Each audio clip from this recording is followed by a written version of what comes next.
It's a pleasure to share the story of a major shift in how the state of California funds and thinks about student success, especially at our gateway institutions, California's vast network of community colleges.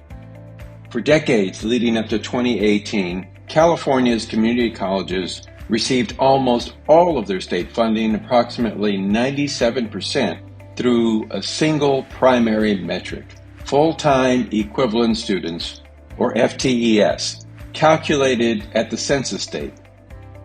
This model worked in one regard. It fueled tremendous growth across our state.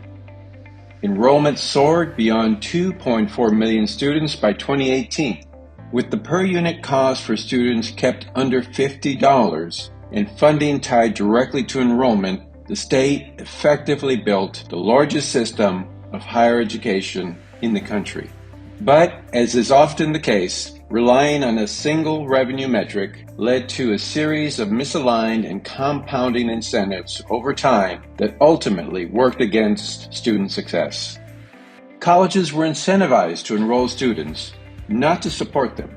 Once a student persisted through the census date, typically a few weeks after the start of the semester, the funding was locked in.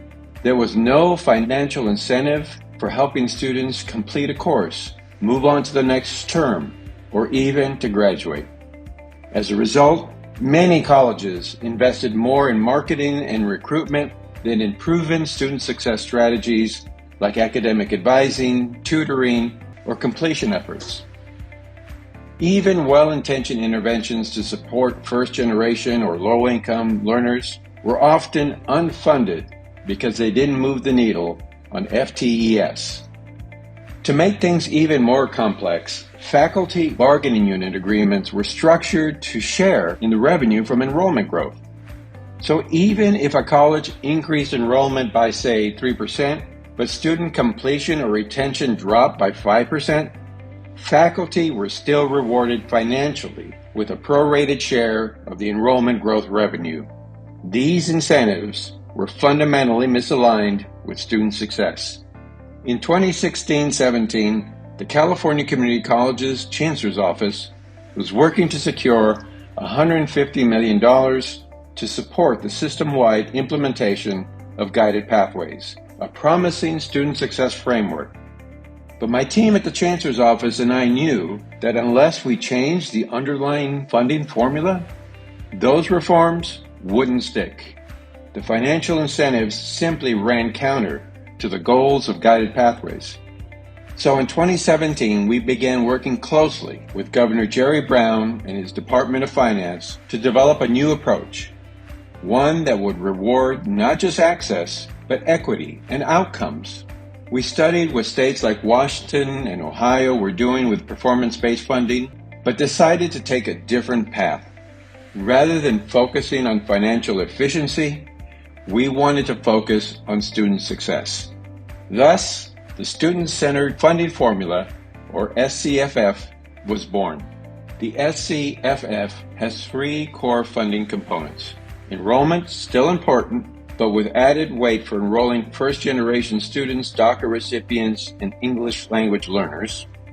2, student success metrics. Funding for progress in critical areas like completing transfer-level math and English. And finally, number 3, outcomes. Funding based on degree completion, job placement in the field of study, and completion of an associate's degree for transfer. My team and I spent a full year socializing the formula with various stakeholders and constituency groups. There was some resistance. Change is certainly hard, especially when it involves dollars and decades-old habits. But after many conversations, meeting, revisions, and negotiations, we brought the proposal to the legislature, and we succeeded. And today, the student-centered funding formula remains in place. It has not only redefined how California supports its community colleges, but more importantly, how those colleges support their students.